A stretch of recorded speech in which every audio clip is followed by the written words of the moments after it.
quelle mobilité dans le futur, quelle place occupera la voiture dans la mobilité de demain et dans les méga-cités qui nous attendent, puisque si on prend quelques chiffres, mais vous les connaissez certainement, en 2050, nous serons à peu près 10 milliards sur Terre, dont 80% qui vivront dans des méga-cités. L'enjeu des déplacements est donc crucial dans ce qu'on appelle déjà les futures Smart Cities.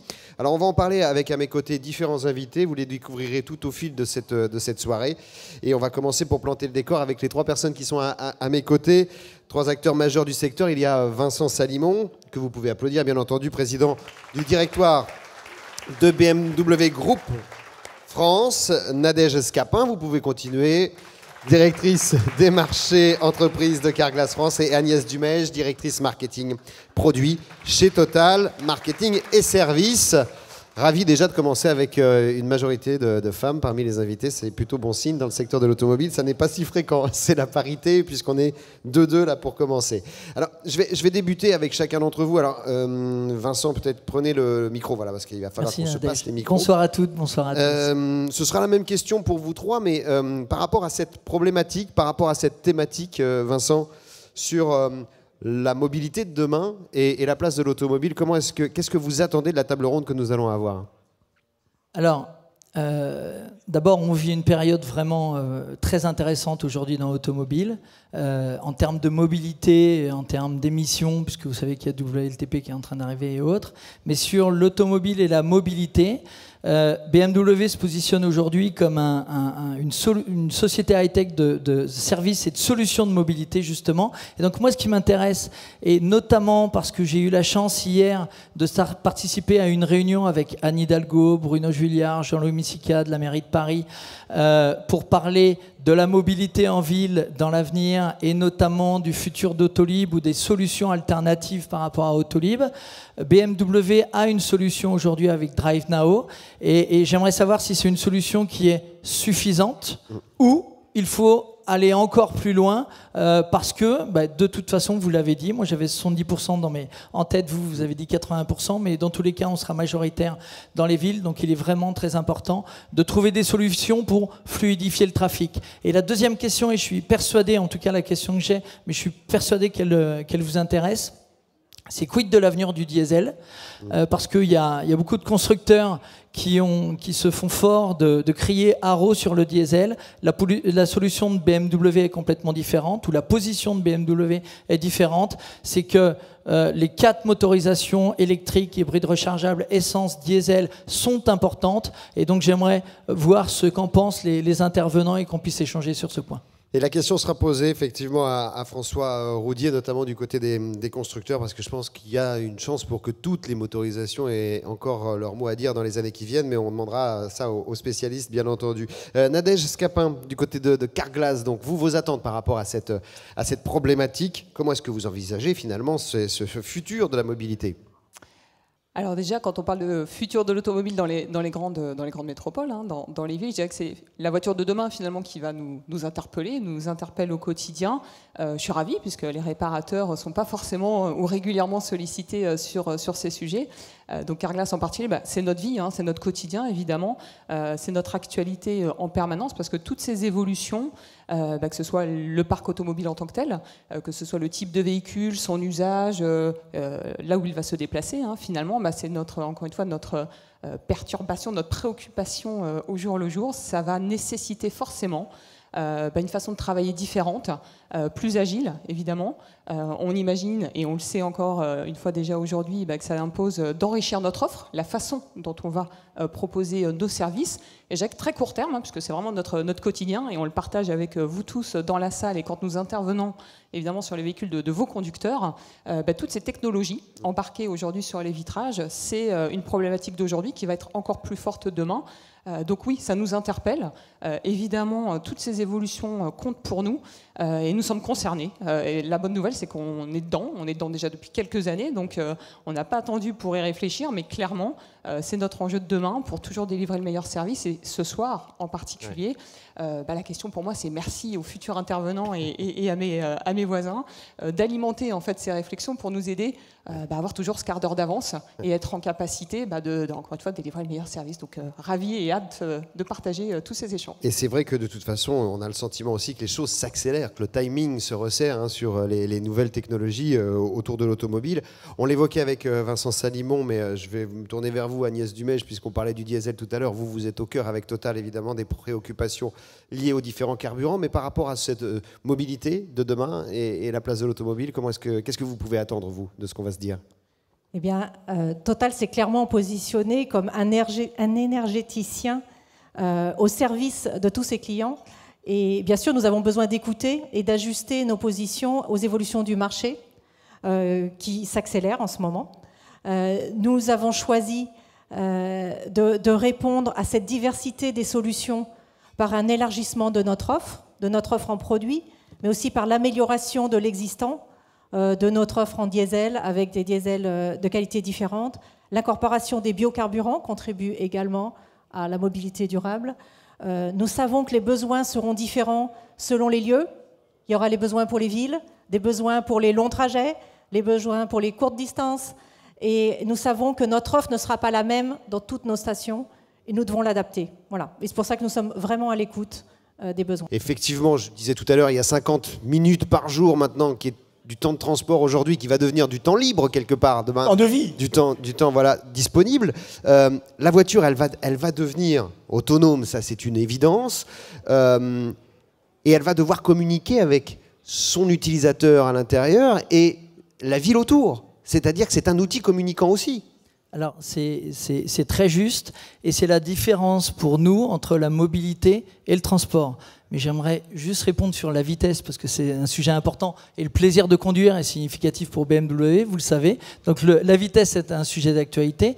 La vitesse est toujours aussi importante, et juste pour votre information, nous n'avons jamais vendu autant de modèles M que l'an dernier, en 2017, et cette année, nous allons battre le record de l'année. Simplement, la vitesse, c'est sur circuit. C'est dans un environnement, dans un écosystème, plaisir différent, exactement. Mais la vitesse est toujours d'actualité, mais en toute sécurité.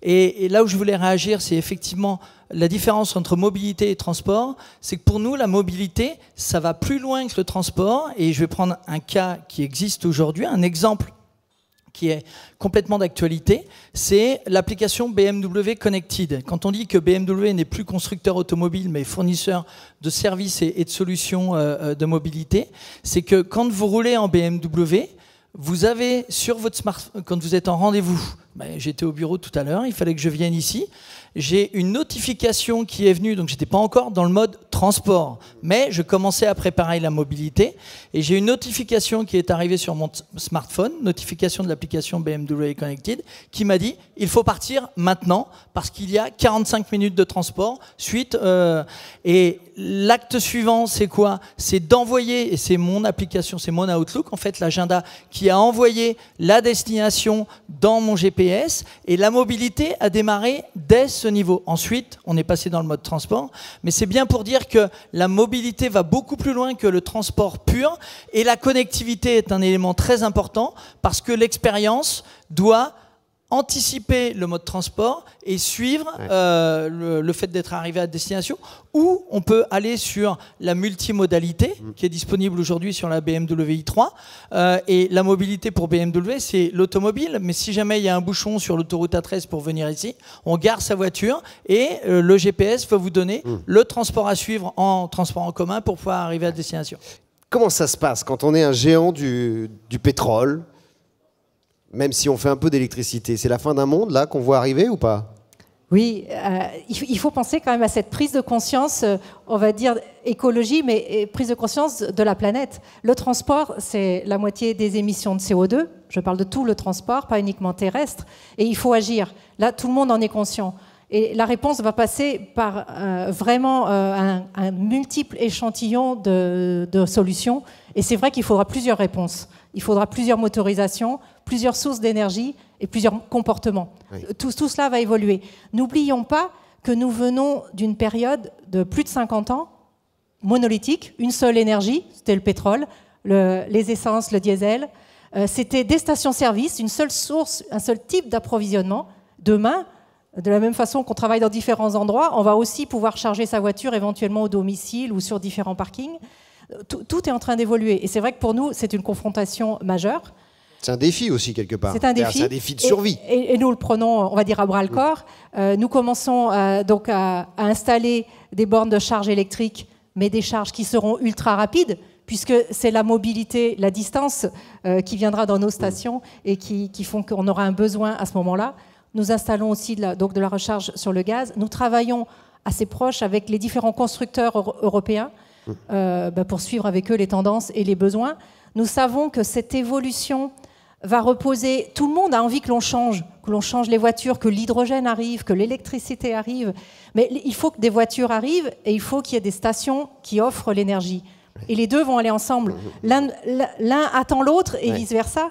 Et on doit vraiment tous travailler dans cet écosystème. Georges Amar, ça vous parle effectivement, parce que là, on est clairement dans ces différentes évolutions. Ce qui est intéressant d'ailleurs, c'est de voir que ce sont les acteurs privés qui sont en train de se soucier finalement d'un aménagement qui devrait être de l'ordre du public. Mais c'est à eux de le faire. Mais la voiture, elle est en train de vivre une succession de... On y est un peu obligé aussi. Avec les gouvernements interviennent, les villes interviennent. Donc on répond aussi. La voiture... On voit qu'on est dans l'hybridation, toujours. Oui, c'est ça, Nadège Scapin. Ce que décrit Georges Amar aussi, c'est quelque part un nouveau rapport à la voiture. C'est une voiture qui n'est plus tout à fait à soi, qui peut être partagée, qui peut être un usage. Quand on s'occupe de l'entretien de la voiture, est-ce que ça change aussi un peu les choses? C'est-à-dire ce rapport qui évolue à la voiture, et donc peut-être à moins de respect. Enfin, si je prends l'exemple des Autolib, on sait bien qu'un des problèmes des Autolib, c'est qu'elles sont dans un état épouvantable. Mais pourquoi? Parce que c'est pas sa voiture. Est-ce que du coup, ça veut dire que ça change les choses aussi quand on est Carglass et qu'on est censé absorber la technologie et puis et travailler aussi sur l'entretien? Alors, la vraie question, effectivement, quand on intervient dans le monde de la réparation, alors j'étais ravie d'entendre François Rédier dire que le parc allait progresser, parce que c'est forcément le premier enjeu.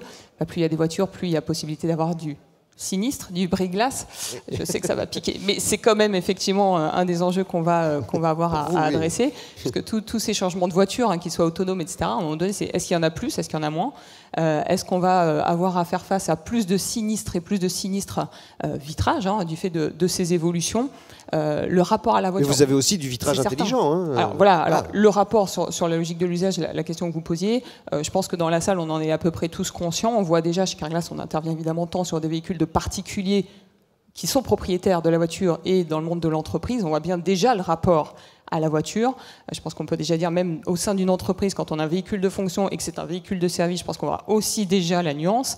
Et c'est pas pour rien que les fréquences que l'on constate, notamment dans le cas du bris-glace, sont plus importantes dans le monde des flottes. Oui, parce que les véhicules roulent plus, mais c'est aussi parce qu'on s'en fiche un peu plus de l'état dans lequel on pourrait rendre le véhicule. Donc, qui est effectivement des véhicules partagés dans les villes, on se dit que ça peut avoir... Enfin, la question qu'on va se poser, c'est quel est le nombre de sinistres demain? Voilà. Est-ce qu'il y en aura plus? Est-ce qu'il y en aura moins? Alors évidemment, la boule de cristal, on ne l'a pas du tout, mais c'est forcément, encore une fois, on y est très très attentif. On ne perçoit pas de chute drastique, justement du fait de cette utilisation un peu dégradée, on va dire, de la voiture. Et après, c'est ce que vous évoquiez effectivement, Martial, c'est clairement le véhicule autonome et son incidence sur les sinistres. Donc est-ce que le véhicule autonome demain va faire qu'il y aura moins de sinistres, au sens large? Certainement que oui. Sur le vitrage, là, tout de suite, j'ai envie de dire, je ne le crois pas, puisqu'il y aura toujours des pare-brises et a priori toujours en verre. Donc, il faudra toujours les réparer, les remplacer. Donc, c'est une bonne nouvelle. Pour autant, ce qu'on projette, c'est quand même une évolution du coût quand même de ce sinistre, puisqu'on est quand même sur des véhicules qui sont mieux équipés, qui sont plus coûteux, évidemment. Ce qu'on constate déjà. Donc, ça va poser, je dirais, juste deux enjeux. Je finirai sur ce point. C'est faire appel à des gens qui sont en capacité de le faire, bien sûr. Donc, ça fait évoluer nos métiers dans le monde de la réparation. On ne s'improvise plus réparateur, je pense au sens large. Ce sont vraiment des métiers d'experts, donc il faut former. Et c'est aussi beaucoup de pédagogie vis-à-vis des conducteurs. Il ne faut pas sous-estimer le fait que quand on accueille dans nos centres, la plupart des conducteurs ne savent pas ce qu'ils ont entre les mains, ne savent pas du tout comment est fait leur voiture et ce que ça implique pour eux. Donc il y a énormément de pédagogie, beaucoup de formation autour de ça.